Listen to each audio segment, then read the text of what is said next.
welcome back to the Scrapbook and Cards Today blog. Today we're going to play with some paint using the Vicki Boutin All the Good Things collection. So I have 4 paint colors here that I've chosen that are super pretty. The first one is the green key lime, the light pink is cotton candy, the blue is blue raspberry, and then the brighter pink is called sugared strawberry. I'm also going to use some of these B-sides of these papers for matting my photos here and some gesso. So I'm going to get started with the gesso. The purpose of the gesso is to add a bit of a thin layer to your cardstock, so to prevent warping. You're probably going to get a little bit of warping whenever you add a liquid to your cardstock surface, because it's really not meant for that. So if you add gesso as a thin layer, that's going to help with that warping you sometimes see. So I'm just using a bit of a brayer here, and I'm rolling that gesso on where I know my paint is going to go. It's really great with the brayer because it's very thin. You don't have to worry about any thicker, goopier areas. You can get a nice thin coating, and it's really obviously very easy to apply into the page. You can see how easy it just kind of rolls on, and you can control exactly where you want to have more or less of that gesso. And it dries pretty much white. There's maybe a slight tinge of like a creamy kind ofness to your paper when you're done, so you know where you've done it. I think that really just depends on the base of the cardstock that you're using. This paper from American Crafts I'm using is pretty white, so you can very slightly see a bit of a creamy tinge to the paper where I've applied the gesso, but not too much. It actually, in the end, I don't think you can really tell that gesso is really on the page once I have everything kind of in place. Now this gesso is really easy to clean up. It's just water-based, so you go ahead and I'm going to use a bit of a baby wipe and paper towel, and this craft mat I have here from Heidi Swap is really good. You could just easily wipe everything off.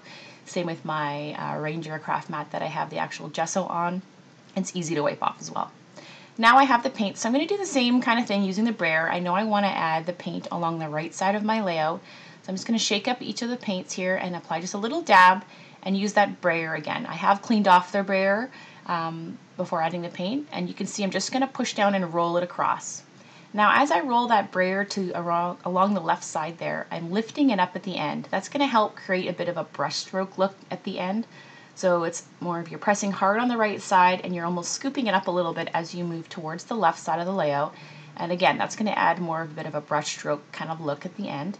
I'll show you what it looks like when I get to the blue area where I don't listen to my own rules and I don't quite flip it up at the end as much as I wanted, and you get a bit of a different look. So you'll see exactly what I mean in just a minute.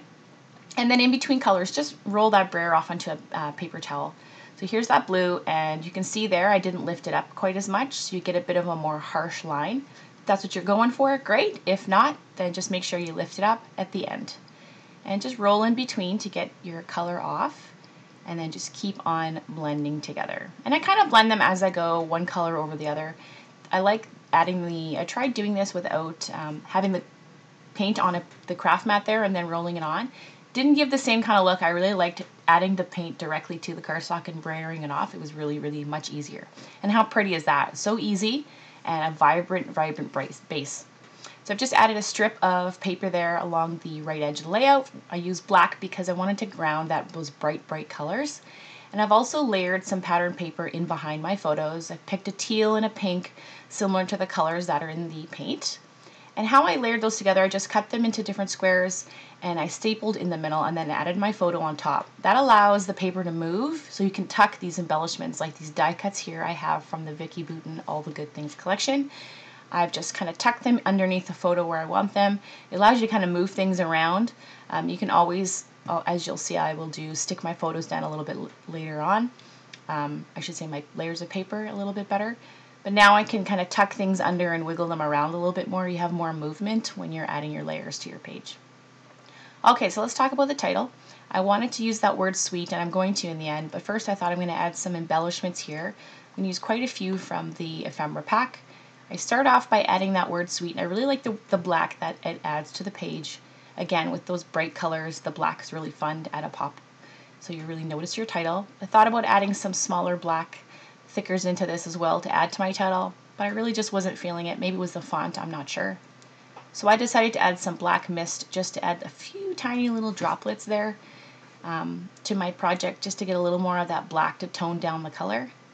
And then I thought about using the Blossom to Awesome label, which I love, but I wish it was blue. It would have went better with the strips of paint that I had on my page. Instead, I decided to use this fun black label, and I'm going to tuck that kind of in with my photos. And to be honest, I didn't quite like how I matched up the pink and the blue paint there, so it kind of hides the messy line that I've created by using that label too. I still decide to use that foam suite, don't fear, so I'm just going to tuck that underneath. Those foam thickers are really great because you can, as you can see, reposition them and they still stick pretty well. Some other sort of letter stickers don't always do that, so I really like the foam thickers for that purpose. And then it's all the fun bits now to add to the page, so I have some of these labels and stickers here from Vicky's first collection, and I'm going to add one here underneath each of the photos just in the bottom right corner. And I apologize that my camera is a little bit off, cutting off the bottom of the page.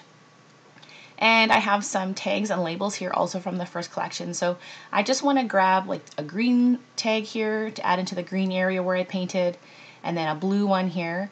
And I'm just going to rip that in half. You can see how that stapled paper allows me to just tuck that underneath. And now I'm just going to use a tape runner to kind of stick those layers in place once I'm done adding my little bits. I love these wood buttons from Chamel. They're perfect for the center of flowers. I thought about doing some watercolor crayons with these watercolor stickers from Vicky, but I felt like I was kind of running out of room and I didn't really want to overcrowd things. So I'm just going to add some small enamel dots, tone on tone in the area where I have painted. So green in the green and pink in the pink, just to kind of add a few little smaller details as I work my way down from the bigger embellishments all the way down to the smaller ones. And then I don't like empty holes on things like buttons and tags, so I use some natural twine just to tie a tag onto the top of that green tag. And then of course I stamp the date, so if you're not going to read any journaling, at least write the date on your page. And then I did feel like there needed something underneath that title suite, so I have this sentiment here from Technique Tuesday stamps, and I just stamped that underneath the word sweet, and that's it. So really fun, vibrant page. The paint does a lot of the work for you. Really easy to do, super fast. I think this page took me about 25 minutes to complete in total.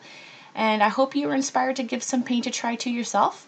So that's it for me today. I'll see you again next time on the Scrapbook and Cards Today blog.